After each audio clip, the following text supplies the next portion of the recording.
ఆంధ్రప్రదేశ్లో కూటమి ప్రభుత్వం అధికారంలోకి వచ్చిన తర్వాత ముఖ్యమంత్రి గారు కానీ, ఉప ముఖ్యమంత్రి గారు కానీ, హోమ్ మినిస్టర్ గారు కానీ, లేదా చాలామంది మంత్రులు కానీ, ఎమ్మెల్యేలు కానీ వాళ్ళ నోటి వెంట వస్తున్న ఒక మాట ఏంటంటే, అధికారులు మా మాట వినటం లేదు, అధికారులు మా మాట వినటం లేదు అని అంటున్నారు. ఎందుకు అధికారులు మీ మాట వినటం లేదు? ప్రభుత్వం మీది ఉండి ఇంత పెద్ద మెజార్టీతో ఉన్న మీ ప్రభుత్వంలో మీ ప్రభుత్వం కింద పనిచేస్తున్నటువంటి అధికారులు మీ మాట వినడం లేదా? ఎందుకు వినటం లేదు? ఇది తాజాగా మొన్న పవన్ కళ్యాణ్ గారు కాకినాడ ఫోర్టుకు పోయినప్పుడు కూడా ఆ షిప్లో ఉన్నటువంటి అంతం నాకు చూపించలేదు, అంటే అధికారులు నన్ను అడ్డుకుంటున్నారు అని అంటున్నారు. తాజాగా అక్కడ స్థానిక ఎమ్మెల్యే కొండబాబు గారు కూడా అధికారులు నేను చెప్పినట్టు వినటం లేదంటున్నారు. ఇంతకుముందు జ్యోతుల నెహ్రూ గారు కానీ ఇంకా చాలామంది ఎందుకు సాక్షాత్ ముఖ్యమంత్రి గారే అంటున్నారు. చాలామంది అధికారుల యొక్క తీరు బాగలేదు, వాళ్ళ తీరు మార్చుకోవట్లేదు, గత ప్రభుత్వంలో ఉన్న విధంగానే ఈ ప్రభుత్వంలో కూడా ఉండాలనుకుంటున్నారు, అలాంటి వల్ల ఇబ్బంది అయిపోతుంది అంటున్నారు. కానీ దీన్ని మనం ఏ విధంగా అర్థం చేసుకోవాలి? అధికారులు అనేటువంటి వాళ్ళు ఉన్నటువంటి ప్రభుత్వంలో పనిచేసేటువంటి యంత్రాంగం. అలాంటి యంత్రాంగం మీ మాట ఎందుకు వినటం లేదు? ఇక్కడ రెండు విషయాలు ఉన్నాయి. ఇంతకుముందు కూటమి ప్రభుత్వం 2014-19 మధ్యలో కూటమిగా ఉన్నప్పటికీ అప్పుడు పవన్ కళ్యాణ్ గారు ప్రత్యక్షంగా ఎన్నికలు పోటీ చేయలేదు. ఒకవేళ బీజేపీ పోటీ చేసినప్పటికీ నామమాత్రంగా ఒక 5-6 సీట్లు మాత్రమే గెలవడం జరిగింది. కానీ ఈసారి ఈ 2024 ఎన్నికల్లో కూటమి ప్రభుత్వంలో తెలుగుదేశం పార్టీకి 134 సీట్లు, జనసేనకు 21 సీట్లు, బీజేపీకి 9 సీట్లు రావడం జరిగింది. ఇక్కడే వచ్చిన సమస్య వచ్చింది. ఎందుకంటే ఆధిపత్య పోరని మనకు కనపడతా ఉంది. చాలా నియోజకవర్గాల్లో తెలుగుదేశం జనసేన మధ్య చాలా తీవ్రమైనటువంటి ఆధిపత్య పోరు జరుగుతుంది. అలాంటి సందర్భాల్లో అధికారులు ఎవరి మాట వినాలనో అర్థం కాక తలబట్టుకుంటున్నారు. అదేవిధంగా కొన్ని చోట్ల బీజేపీకి తెలుగుదేశం మధ్య కూడా చాలా తీవ్ర స్థాయిలో ఆధిపత్య పోరు అనేది జరుగుతుంది. అక్కడ కూడా సేమ్ సిచ్యువేషన్ జరుగుతుంది. ఇలాంటి పరిస్థితులు ఉన్నప్పుడు అధికారులు ఏ విధంగా ఎవరి మాట వినాలనుకుంటారు? ఇప్పుడు ఒకరి మాట వింటే ఇంకొకరికి ఇబ్బంది, ఒకవేళ వినకపోతే ఏమవుతుందో అని ఇంకొక రకమైన ఆలోచన. ఇలాంటి పరిస్థితి రావడానికి కారణం మీరే కదా. కూటమిగా ఏర్పడినప్పుడు కూటమిలో ఉన్నటువంటి పార్టీల మధ్య ముందుగా మీరు సమన్వయం ఉండాలి కదా. ఒక ప్రభుత్వాన్ని ఏర్పాటు చేసిన తర్వాత ఆధిపత్య పోరు కాకుండా మీ మధ్య సమన్వయం ఉంటే ఇలాంటి పరిస్థితి రాదు కదా. ఎందుకు మరి? ముఖ్యమంత్రి గారు చాలా అనుభవం ఉన్నటువంటి వ్యక్తి. ఆయన ఇంతకుముందు ముఖ్యమంత్రిగా ఉన్నప్పుడు ఎప్పుడు ఇలాంటి పదాలు పెద్దగా ఉపయోగించలేదు అధికారుల గురించి.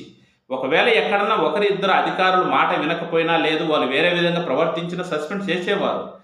కానీ ఈ 6 నెలల కాలంలో పదే అధికారుల గురించి ప్రస్తావిస్తున్నారు. ఇలా ప్రస్తావించడానికి మనకు అర్థమవుతున్నది ఏంది? వాళ్ళ మధ్య సమన్వయమన్నా లేకుండా పోవాలి, కూటమిల మధ్య ఉన్నటువంటి పార్టీల మధ్య. లేదు అధికారులకు ప్రభుత్వానికి మధ్య సమన్వయమన్నా లేకుండా పోవాలి. లేదు వీళ్ళు చేస్తున్నటువంటి పరిపాలన అనేది చెప్పి నెరవేర్చలేక ఆ తప్పు అంతా కూడా అధికారుల మీద వేయాలని ఏమైనా ఆలోచన ఉందా? మనకు అలానే అర్థమవుతుంది.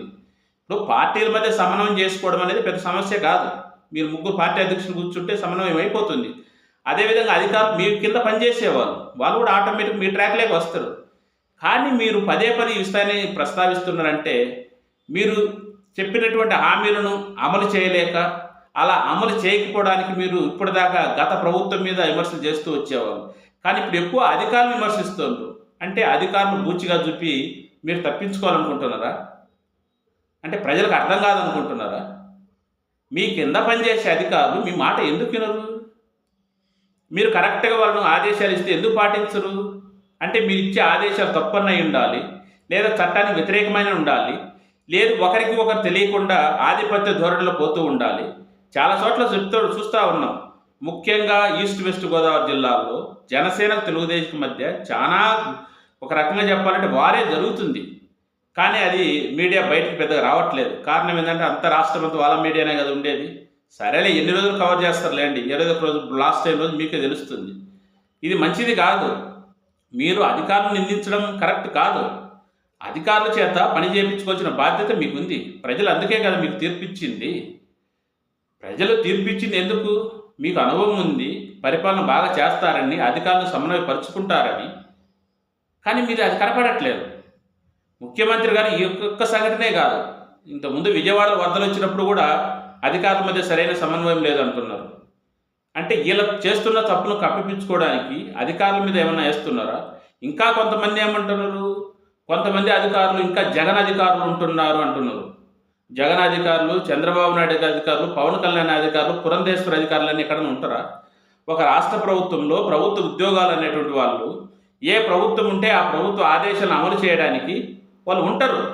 సరే, ఒకరిద్దరు ఏదైనా పర్సనల్ ఇంట్రెస్ట్ ఉండొచ్చు, కానీ అలాంటి వాళ్ళు ఏం కాదు కదా. ఒకరిద్దరిని మీరు బూచిగా చూపి ఆ అధికార యంత్రాంగం మొత్తాన్ని ఇలా హేళన చేస్తే ఇబ్బంది కదా. నిన్న కాకినాడలో ఇంకా ఏం జరిగింది? ఇంకా చాలామంది డిఎస్పీలు వైసీపీకి, జగన్మోహన్ రెడ్డికి అనుకూలంగా ఉన్న వాళ్ళు ఉండరు, వాళ్ళందరినీ తీసేయాలంటున్నారు. తీసేయండి, ఎవరొద్దంటున్నారు? రాష్ట్ర ప్రభుత్వం మీది, ప్రభుత్వం నడపాల్సిన బాధ్యత మీది, మీ ఇష్టం వచ్చిన పెట్టుకోండి. కానీ ఇక్కడ మనం అందరం గమనించాల్సిన విషయం ఏంటంటే, ఒక రాష్ట్ర ప్రభుత్వము ఇంకొక రాష్ట్ర ప్రభుత్వం చేతిలోకి అధికారం పోయిన తర్వాత అదే ఉద్యోగులు ఉంటారు, వాళ్ళందరినీ మార్చడం సాధ్యం కాదు కదా. అందరిని ఉద్యోగాలు ఇవ్వకుండా, అందరికి పోస్టింగ్లు ఇవ్వకుండా పక్కన పెడితే కావాల్సిన భర్తీ పోస్టులు ఫిలప్ చేయడానికి అంతమంది ఉద్యోగులు మీరు ఎక్కడి నుంచి చేస్తారు? ఉన్నటువంటి వాళ్ళ చేతని మీరు పని చేయించుకోగలగాలి.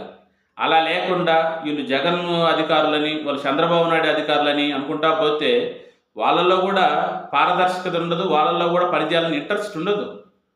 ఎందుకంటే ప్రభుత్వ ఉద్యోగుల మీద అలాంటి నిందలు వేయకూడదు. వాళ్ళు ఏముంది, ఏ ప్రభుత్వం ఉంటే ఆ ప్రభుత్వానికి ఒక రకంగా చెప్పండి అనుకూలంగానే ఉంటారు, ఉండాలి కూడా. ఆ ప్రభుత్వం పథకాలు కానీ, ఆ ప్రభుత్వ విధి విధానాలు కానీ ఇంప్లిమెంటేషన్ చేయాల్సింది వాళ్ళే కదా. ప్రభుత్వాలు వ్యతిరేకంగా ఉంటే ఎట్లయితుంది? అంటే ఒక ప్రభుత్వంలో ఉన్నప్పుడు, వాళ్ళ ప్రభుత్వంలో పనులు చేసినప్పుడు, ఇంకొక ప్రభుత్వం వచ్చిన తర్వాత వాళ్ళందరూ ఆ ప్రభుత్వానికి అనుకూలం అంటే వాళ్ళు ఎక్కడికి పోవాలి? ఈ రాష్ట్రం నుంచి వేరే రాష్ట్రానికి ఏమైనా వెళ్ళిపోవాలన్నా? అలా వెళ్ళిపోతే ఏర్పడిన ఖాళీలన్నీ మీరు భర్తీ చేయగలుగుతారా? అసలు ఆ అవకాశం ఉందే? లేదు కదా. కాబట్టి ఇప్పటికైనా మీరు సమన్వయం చేసుకొని పరిపాలన సుపరిపాలనగా మలుచుకుంటే ప్రభుత్వ ఉద్యోగులు కూడా సహకరిస్తారు. కానీ మీరు ఏదో పర్సనల్స్ ఆధిపత్య పోయి మొట్టమొదటిగా మీ కూటమిలో పార్టీల మధ్య సమన్వయం చేకూర్చుకోండి, తర్వాత అధికారుల దగ్గరికి రండి. కానీ అది లేకుండా ముఖ్యమంత్రి గారు ఒక రకమైన ఆదేశాలు, ఉప ముఖ్యమంత్రి గారు ఇంకొక రకమైన ఆదేశాలు, మంత్రులు ఇంకొక రకమైన ఆదేశాలు, ఎమ్మెల్యేల పాపం వాళ్ళు ఏం చేస్తున్నారో వాళ్ళకి అర్థం కావడం లేదు. చాలామంది ఎమ్మెల్యేలు అసలు మేము ఎందుకు ఎమ్మెల్యేలుగా ఉంటున్నాం అనేది కూడా వాళ్ళు తల్లబట్టుకుంటున్నారు. ఇలాంటి కన్ఫ్యూజన్ వద్దు, స్పష్టత రాండి. అధికారులకు సంబంధించిన విషయాలపై స్పష్టత రాండి.